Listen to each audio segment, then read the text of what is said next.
This is MATD1534. We're still busy with our unit on the rational inequalities, and we're going to look today at these two examples, example 3 and example 4. So let us start with this example 3. I just want to move it a little bit up, that we have space here. Okay.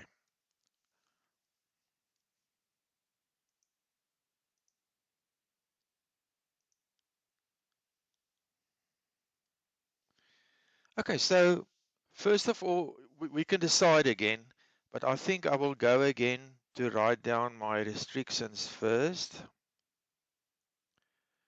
X cannot be minus 1, and it can also not be minus 3. So that's going to be my restrictions. And then I'm going to find the boundary points. The boundary points is if I make it equal to. So I'm going to have 7. Just write it over that everybody knows now what you're doing. Okay, there's no confusion. So we're going to put it equal to.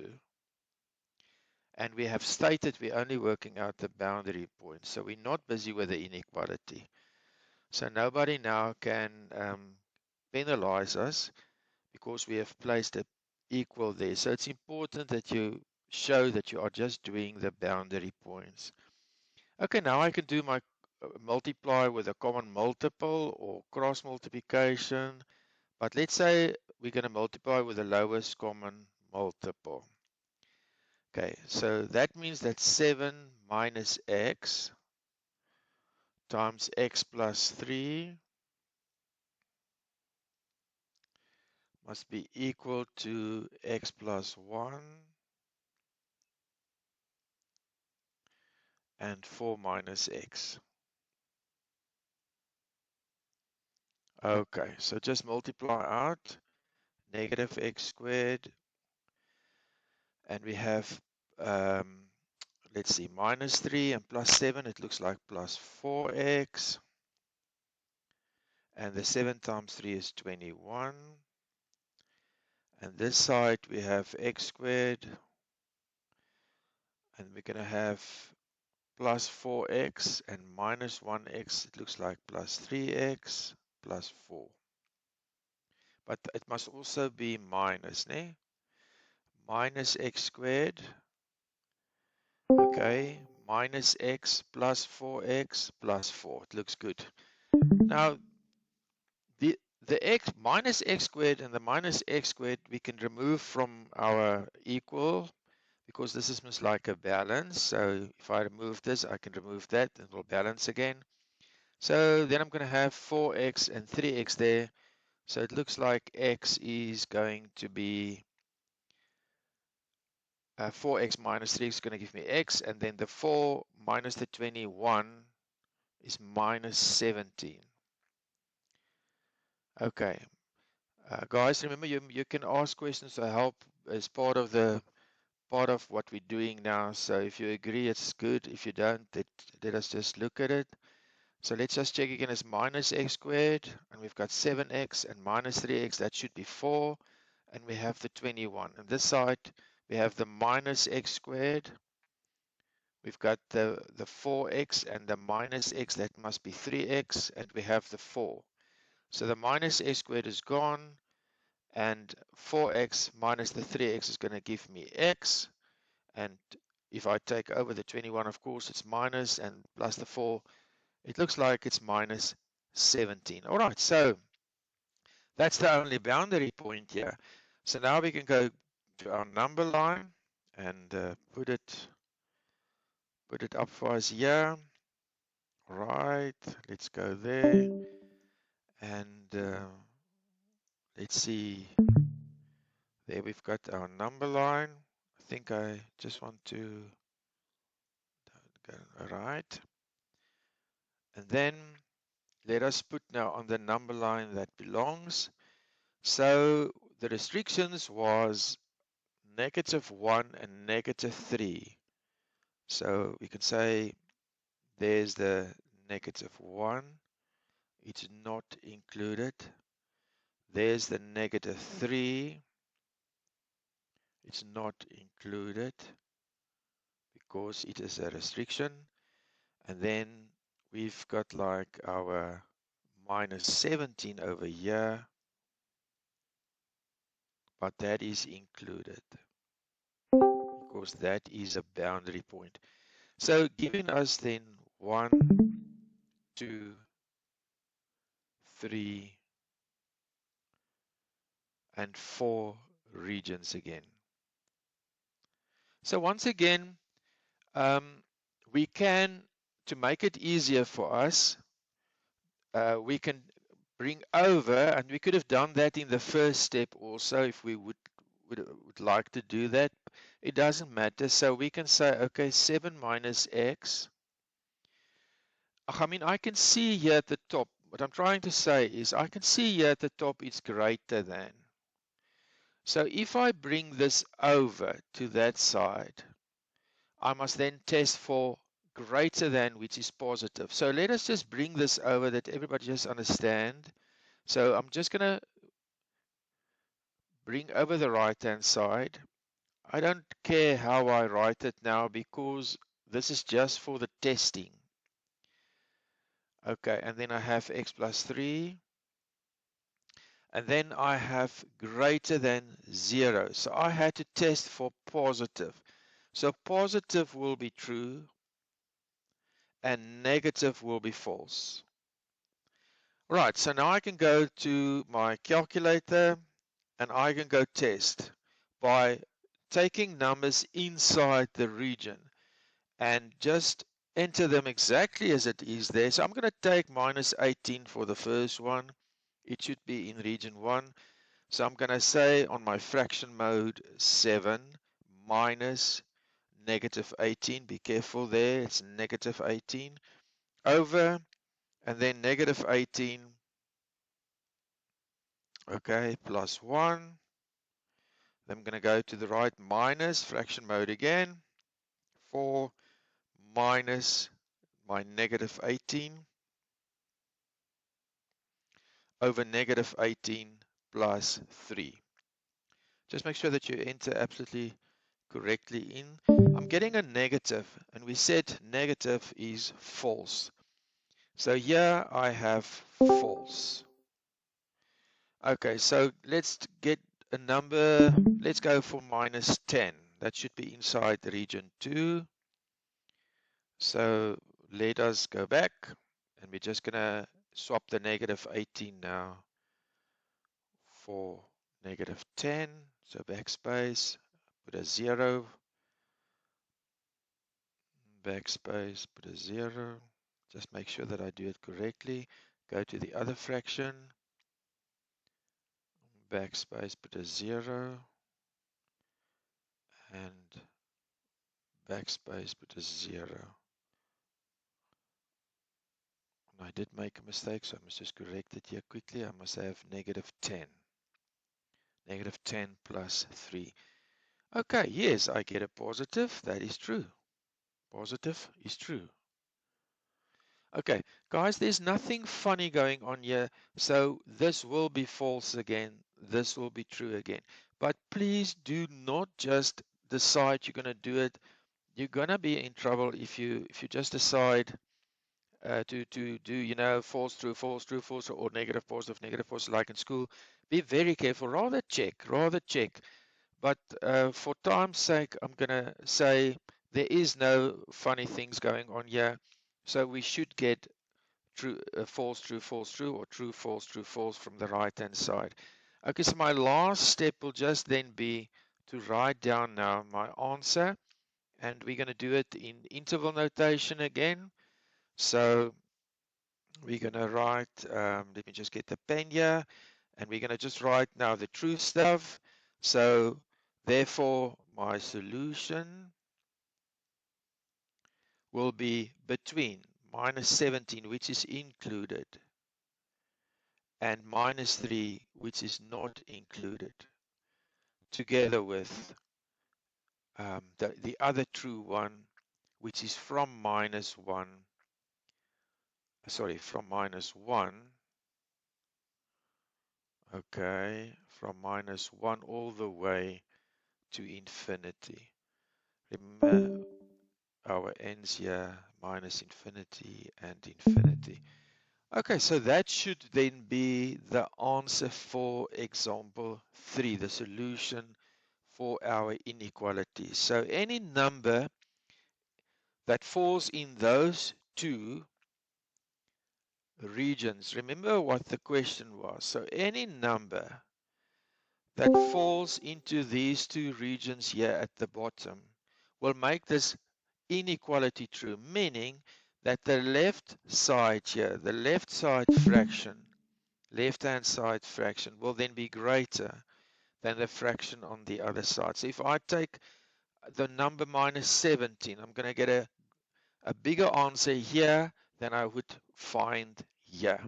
That's what the inequality means. Any number, and remember now, there's millions and millions and millions of answers. So I can have -3,0000001 or something. Ne? We've done those number systems in the beginning of the year. So but it's important to understand that our minds must not fool ourselves just to think like integers or anything like that. We really need to understand that this is a real number solution. So lots and lots and lots of answers. Okay, now in example 4, we need to be very, very careful there. Let me just move it that we just can see there. Okay, so if we look at what is happening there, if we look at the fact that we can factorize. So if I start and I factorize here, okay, if I do this, and I have greater and equal to 0. Remember, it's greater and equal to 0. That the left-hand side, one example 3, was just greater than. Oh, I made a mistake in example 3 because it was, let me just go back immediately. Remember, it was not greater and equal to, it was just greater than. So this yellow dot is not correct. I'm glad I'm seeing this now. So that should also be out because there's no equal to asked here. So that should also just be a hole there, meaning that that should just also be the bracket like that. So it's not inclusive. Okay, so I'm glad I'm seeing that now.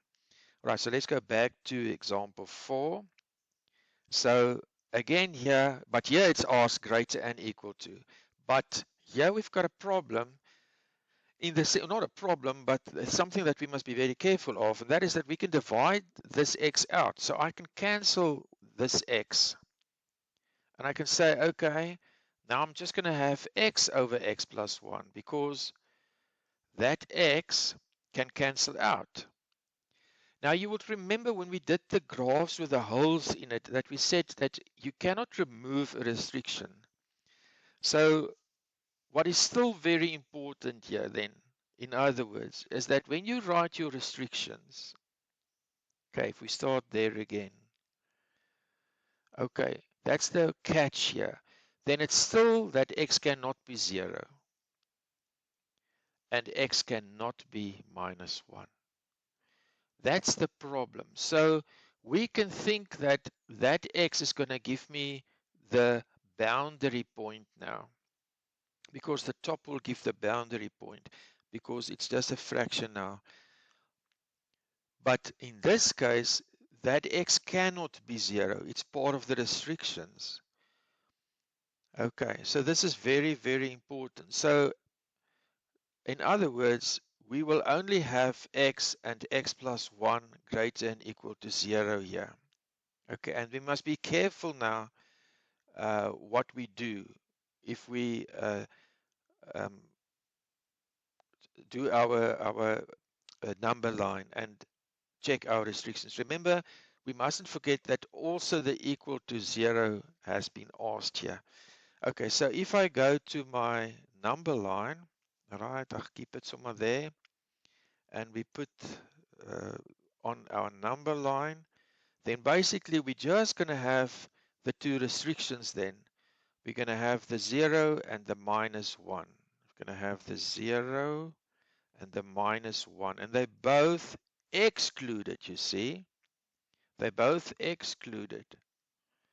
Okay, so it looks like this fraction can be 0. It's asked equal to 0 also, but nothing is going to make it equal to 0 because we cannot put in a 0 here at the top because of that restriction, because of the hole in the graph, like we've done before.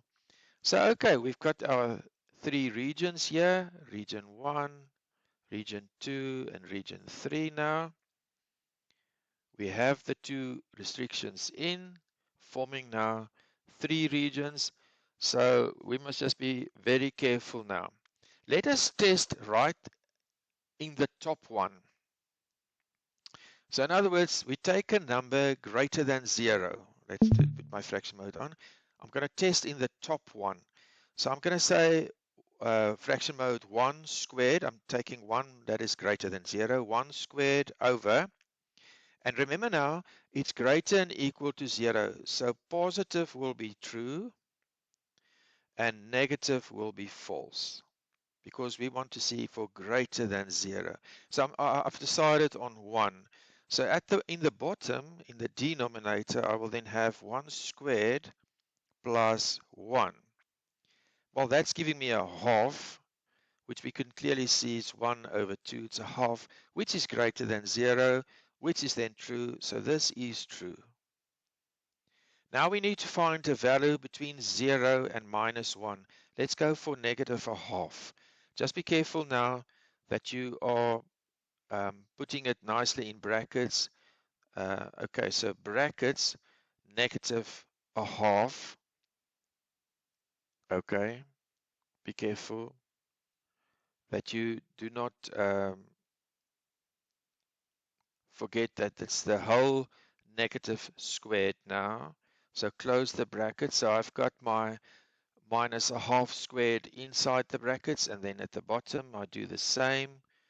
Just delete that one and put the negative a half in, and I'm putting it in brackets because that should be squared. The negative 2 must be squared, and I must be very careful that I don't make that mistake because it happens very easily. So I've got now my negative 0.5 squared. I've got my negative 0.5 squared at the bottom for the half, and I'm going to just, that 1 there should then also be negative 0.5. So that should also be 0.5 or a half or whatever. And then I'm getting negative 1. Now negative 1 is false. So this is going to give me false. And then if I go to something less than negative 1, let's take a negative 2. So go back. I'm rather going to be careful here. I like to test in the top ones because there is the question as it was asked. If I go down and test in the bottom one, is no problem. But the point is I've made changes there and I'm just afraid. So I rather check, because if I if I test in the top one and I see something doesn't make sense now, then I have sort of an alarm telling me maybe you've made a mistake somewhere. Go back and check your calculations. So that is why I like to always test in the original. But I don't think it should have been a problem. So, okay, I took negative 2. I just check my squares. It's in, it's in. I think everything is fine. I get a plus 2. Plus 2 is true because we needed to find the true stuff. Okay, so in this case, we needed the true, which then will be, let me just get that done. So it is going to be minus infinity all the way to negative 1, but there's absolutely no inclusives here. And then from 0 all the way to infinity there. So that should be my answers for this example 4.